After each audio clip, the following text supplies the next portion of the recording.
see electricity transportation, I want you to think of NOx. Every time you see incomplete combustion, I want you to think of carbon monoxide and so on. First of all, does anybody know what I mean by SOx and NOx? That X is an integer. It's a number. So that could be SO1, SO2, SO3, even SO4, I think, right? What's wrong with that? So the X means you can throw in a number there. Any sulfur oxide, any nitrogen oxide. You'll notice it doesn't say carbon oxides. It says carbon monoxide in particular, because there's only one that we regulate federally. This one, it's not naturally occurring very much. Okay, sources are electricity production almost entirely from coal for SOx. For NOx, there are transportation and electricity, basically all fossil fuels. Carbon monoxide, please look up. That squiggly underline means that's a critical detail. Have you guys heard that you can, like back in the day, people in like the 50s and the 60s used to kill themselves by running their car in the garage? You can't do that. If you have a nice car, you might pass out and poo yourself, but you're definitely not going to kill yourself. Because your very nice car will shut down before it releases carbon monoxide. Your very nice car will never burn gas unless there's enough oxygen. So whenever you split a carbon bond, you're going to stick two oxygens, make CO2, because you have a new car that's fancy that measures those. If you have an old beater, anybody got a car that's before 1970? Yeah. Your old beater could kill you in the garage. Heads up. I don't think so, but you need a computer to do that.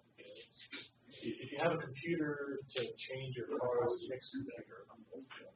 On an old car, they have carburetors. Yeah, so carburetors you can adjust the amount of air. Right. Not necessarily the chemical balance. No, but they have a consistent amount of fuel because that's directly regulated by fuel feeds.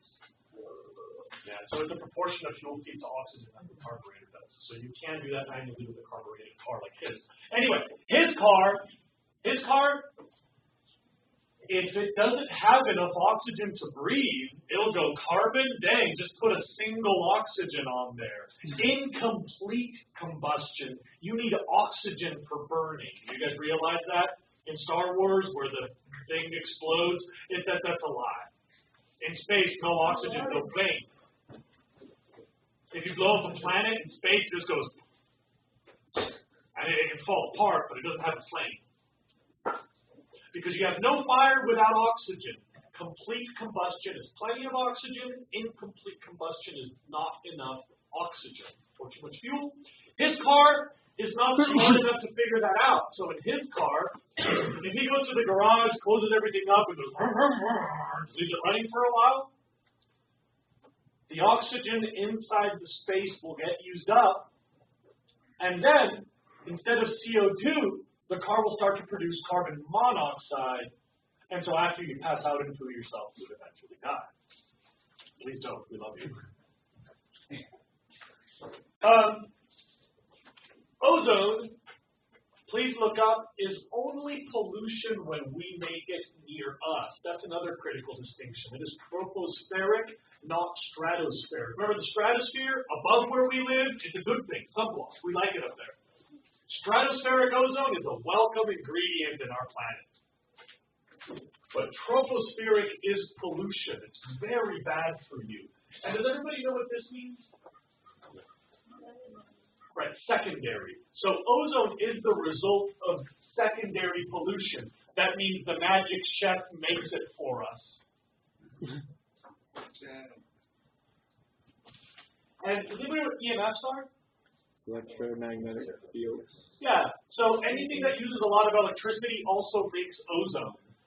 If you work in a server room sometime in your life, like you're an information technology expert, If you work in a server room, make sure they have big fans. Magnetic field. So when you have a lot of electronics, like computers, they actually do make a little bit of ozone. Yeah. What do you use? Ozone? Yeah. Well, it's an oxidant, so it oxidizes inside your blood. In other words, you get a clean oxygen sticking to a chemical, and that changes its bonding properties. So your chemistry internally stops working. Oh, God. That's a really generic answer. I mean, it's the equivalent. So the things that you might see as symptoms: bronchitis, pneumonia, asthma, respiratory diseases, and disorders. Specifically, your respirational system stops working well. Just because the oxygen's like sticky? Well, single oxygen atoms are not oxygen gas, not the oxygen that you're dealing with. Almost all the oxygen in your evolutionary path was O2, oxygen gas, diatomic, because of Hofbrinkel. It's very rare to have clingy single oxygen atoms available to your body. In nature, they don't really occur. So when we can make a chemical that will donate one of them, like that guy, that's really sketchy, because I don't really get the exact details. Something about an extra oxygen changes your chemical bonding activity. I don't know which particular bonding activity metabolically I'm talking about. But it just didn't have to do that. Yeah, very badly.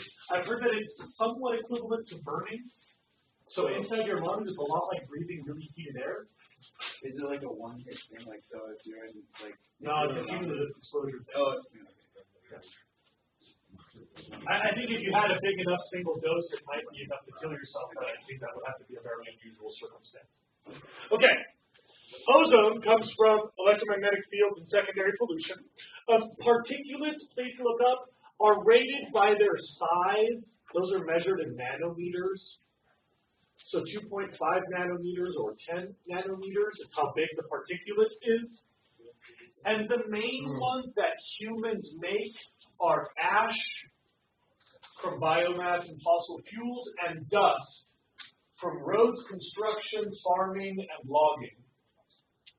Yeah. So sorry, on O3, the issue is we don't have enough of that. That's why people in Australia got cancer.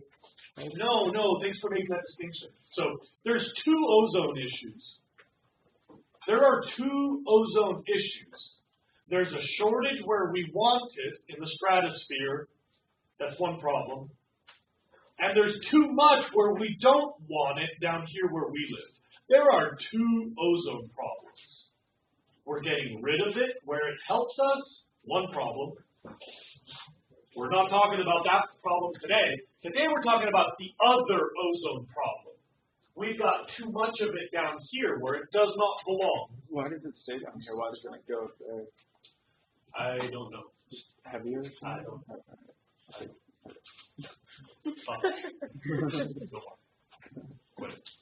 Okay. The final criteria pollutant, the last one that we have laws about, is lead.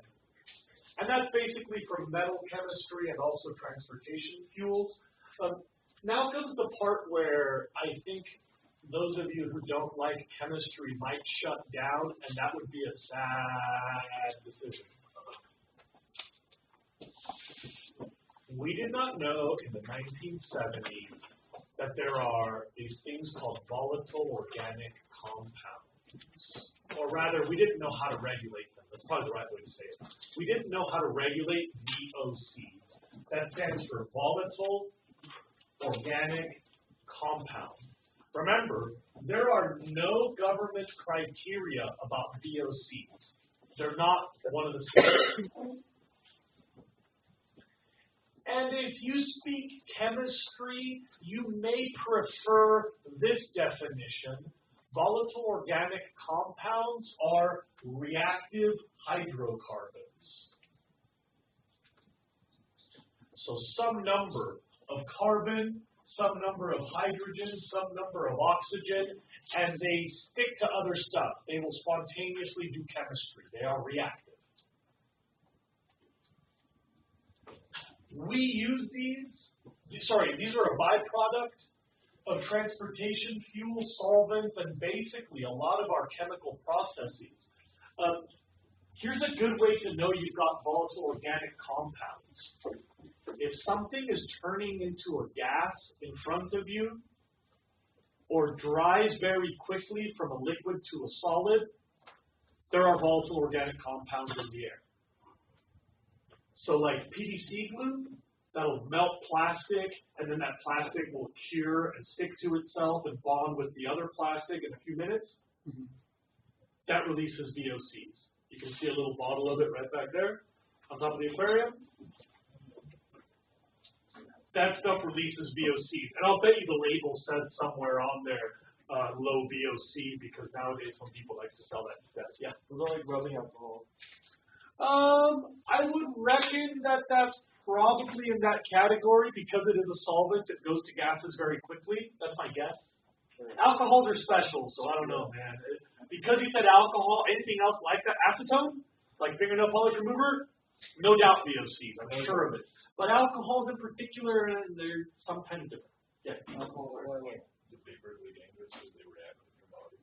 That's why the vapors are dangerous, because they react in your body, by definition. They are volatile. Yes. You know the like computer cleaner stuff you spray with liquid air? Yeah. Something like that. Is that when it comes out, it makes a liquid, and then the liquid just like goes away and leaves your hands all icy? Is that? I'm not familiar enough with the substance you're describing, but it sounds like Okay. solvent. Okay. There's another really classic example that everybody knows: paint. Like use the roller and it dries up in like 2 hours. It was a liquid for God knows how long, but somehow it just became a solid in like a couple of minutes. Definitely VOCs. When you burn gasoline, there are little pieces of hydrocarbon left over. Those are VOCs. And please look up, because this is the part where I need you to know this. We worry about these because they react with other stuff to make oxygens. Before I explain this, I'll need your attention. Whether or not you speak a lot of chemistry, this is me rushing through important stuff. How many of you know Hofbrinkel?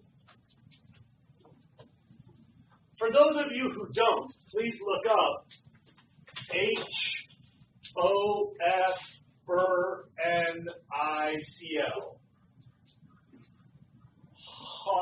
Hofbrinkel. And I can use a very, very, very simple explanation for you. These are atoms that are afraid to be single. They're clingy. They're desperate. I'm guessing you know someone in your high school social world that is so afraid to be single that they will just make any stupid decision instead of being single. Everyone just looked at Allison. My God. The joke is, not about Allison, but the Hofbrinkels are atoms which are eager to bond. They cannot be atomic.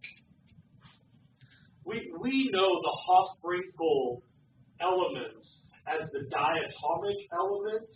In nature, you never find a single one. So when you say hydrogen gas, that's H2 gas. Oxygen gas is O2 gas. Nitrogen gas is N2 gas. Fluorine is F2 gas. They are diatomics. Okay? And the thing is, they need to be in a buddy system. Like kindergartners in the museum, buddy system, they got to be holding hands.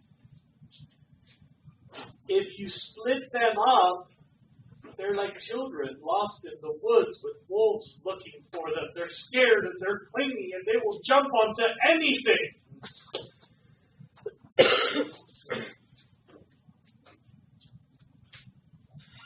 And this is exactly why we worry about oxidants. Because they have an extra oxygen. Look at this, please. This is atomic oxygen. It's very rare. It's clingy, so it's going to jump onto something in a split second. This is oxygen gas. It's the most common. It's really stable. And this is ozone. Ozone, when it's upstairs, is good for us because it blocks ultraviolet, but we're not talking about that. As an air pollutant, down here where we are, the problem is these guys don't want that one. So, and